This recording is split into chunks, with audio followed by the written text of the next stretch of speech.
It has been a decade since she died, to the exact day. We left this place and said we'd never come back. It made sure that she couldn't come back. So why am I still here? I know in my mind that I should be with her family, helping them through this difficult date, and trying to ignore the pain in my own heart as they talk about how they all thought that we would get married. Yet, I'm not. I'm stood outside this god-forsaken place.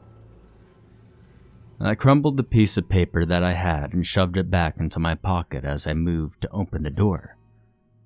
"Sammy, come play hide and seek," was all that the note read. I found it next to my bedside in Sandra's elegant handwriting. Then, an hour later, I got the call about what happened to her. It took some effort to force open the door. The metal hinges had only rusted more over the last 10 years, and tales of this old abandoned institution started to fade into the town's history.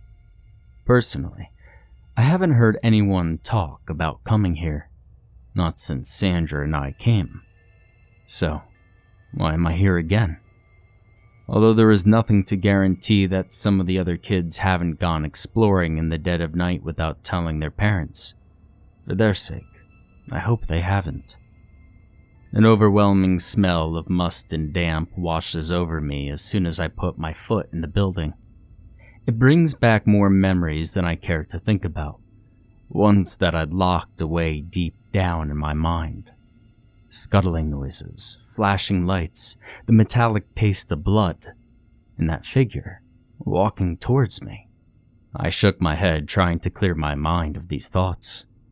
Even though coming back here was obviously going to make me remember, whether I wanted to or not. Something at the back of my mind told me that I'd eventually be coming back here. But I couldn't.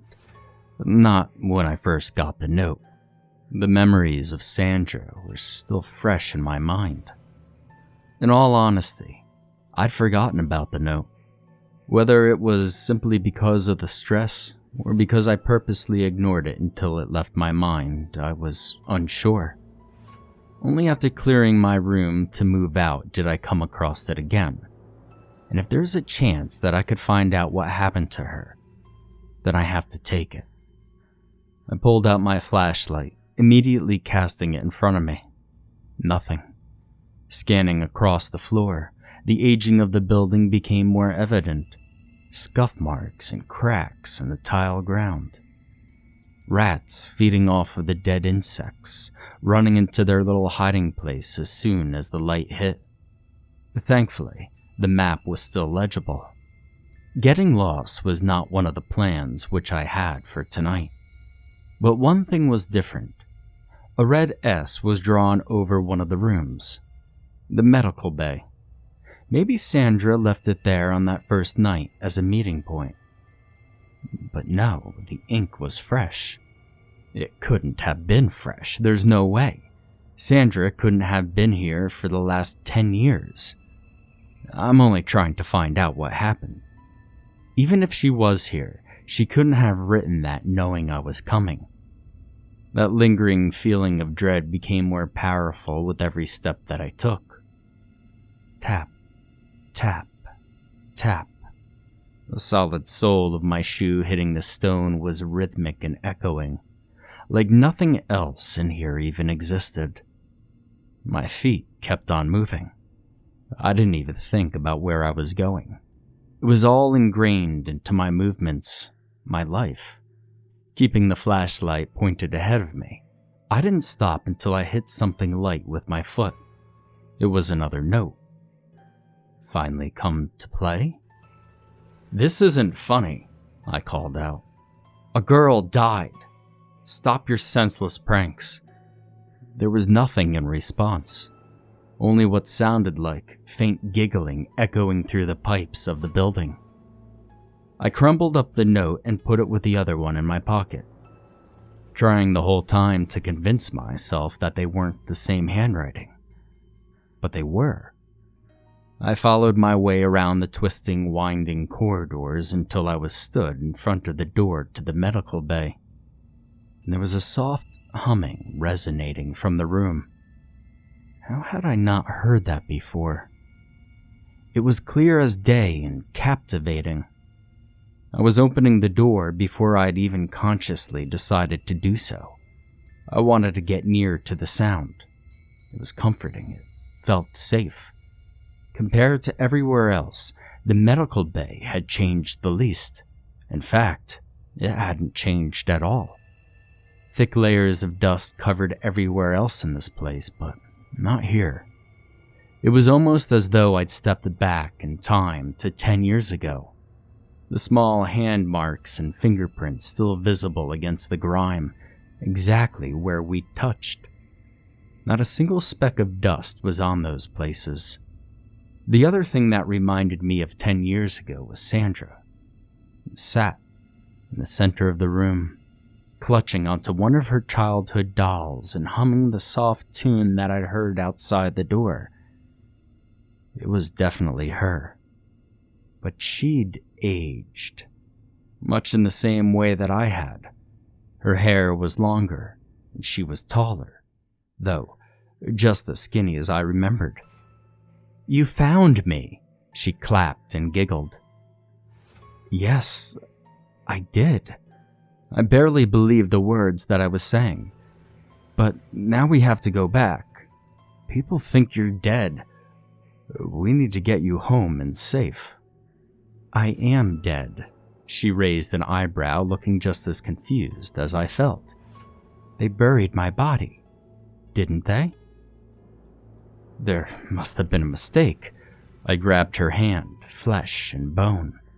You're real and you're coming home. No, no, no. Strands of her hair hit my face as she shook her head maniacally. That's not how the game works. It's your turn to hide now. He'll find you eventually, but he likes the game. Who likes the game? Is he the one that took you? She didn't look in pain or in ill health, but her eyes were bloodshot. It was almost as though I could see the veins pulsing through them. He didn't take me. He adopted me. She smiled fondly. Of course, he can only adopt those that have passed over, which is why he has to find you. Hence, we play hide and seek. No, we're not playing hide and seek. We're going home now. I couldn't say anything more. Thuds echoed throughout the building. Well, the game has started. She laughed, her mouth was open wide, and I could see the bloodied state of her teeth. Before I'd gathered my wits to respond to her, she'd scuttled off, crawling up the wall as though she were some kind of insect. Her bones cracked with every movement. The thudding drew closer and closer. My legs shook as I forced myself to get on my feet. I was wobbly, but I was moving, and I was leaving. The rusty steel walls echoed the thudding, and it sounded like it was coming from everywhere, and that was the same sound I heard the last time. It came flooding back to me. That was what I had just heard seconds before Sandra's blood-curdling scream. Whatever the truth, whether she lived here or we buried her 10 years ago, what she saw changed her. There is no doubt about that. Making my way back to the entrance seemed harder. My mind was racing, and I kept tripping over every tiny thing on the dirty old floor. I wasn't able to go on autopilot like I was before. I was thinking way too much. The thudding kept coming closer, yet it sounded around me, and I couldn't tell which way it was going. I just needed to get back. I didn't walk that far to get to the medical bay. Surely the door was nearby. I was tumbling to the floor before I even knew what had happened. My foot had caught onto a chipped tile, and I had nothing to stable myself on. Thankfully, I had the presence of mind to thrust out my hands to prevent me from hitting the ground face first. The thudding stopped. My chest was tight and my mouth was dry. I knew I had to look up. Maybe it simply stopped following me, or maybe it was standing behind me, ready and waiting. I began shuffling along the floor before I'd even fully turned back. There wasn't time to focus on the scuffs and scratches that now covered my hands. Not after what was standing behind me. This demon, or monster, whatever it was, stood hunched over in the corridor. At its full height, it must have been at least 10 feet tall. Its legs were covered in fur. White fur, but matted and caked in blood. Hooves replaced feet, which is what surely made the thudding sound echo as it did. Skin covered its upper body, although it didn't seem quite like human skin. There was a sickly green tinge to it, and it hung down from the being's limbs, saggy as though it were stretched and never pulled back into its original shape. 2 large antlers sprung from its head. They were jagged and looked deathly sharp. Spiders had been spinning their webs along these antlers, and masses of dead insects sat trapped in the woven silk. Its face, well, I struggle to find words to describe it, other than the most horrifying thing I had ever seen. It had no eyes, just empty sockets in which its thick skin hung down. There was no nose either, and its mouth, well, it didn't appear to have one at first. That is, not until it smiled. The saggy skin pulled back to reveal a series of rotten and pointed teeth, filled with blood and insects, just like the rest of it. But as it smiled and bared its teeth, its mouth didn't separate. Stringy bits of rotten flesh held the 2 pieces of skin together, arguably more horrifying than if I had seen its teeth in full. Morbid curiosity is something I think most people have, and I've never felt it stronger than at that moment. The innate fear rushed through my body, and as soon as I realized that what I was seeing was actually real, I scrambled to my feet. But there was a part of me that wanted to stay, so intrigued by this being before me. Why was he here? I longed to ask him. Sandra said that he adopted her. Maybe he's just looking for a family. The sound of a squeaking rat brought me out of whatever trance I was in because of this creature. Just like me, the rodent ran off to try and find some place to hide. I didn't look back. I couldn't. If I did, I was scared that I'd never leave and maybe I'd end up like Sandra. I still don't know if that was the real Sandra back there. Maybe it was all an illusion created by this creature to keep me here. I tried not to think too much. I just ran. I ran until the sharp cold of the night air hit my skin. Taking only a moment to catch my breath, I started running again. Whether it was bound to this place or not, I wanted to be far away from it all. No, I needed to be far away from it all. As you can imagine, sleep didn't come for me that night. It wasn't in any way surprising, but it definitely didn't help the state that I was in. I scheduled an emergency appointment with my therapist that day. He'd been helping me since Sandra's death, and he's the only person I'd ever told about that night. Maybe he'd have some logical explanation as to what had happened back there. God, I had hoped that he would have a logical explanation. He did, in a way. As he sat there listening to me speak of what I saw, occasionally humming as if to say he understood what I was saying, I'd never felt more insane. Listen, don't be so hard on yourself, he said. That place caused you some severe trauma. You lost one of your best friends because of that place.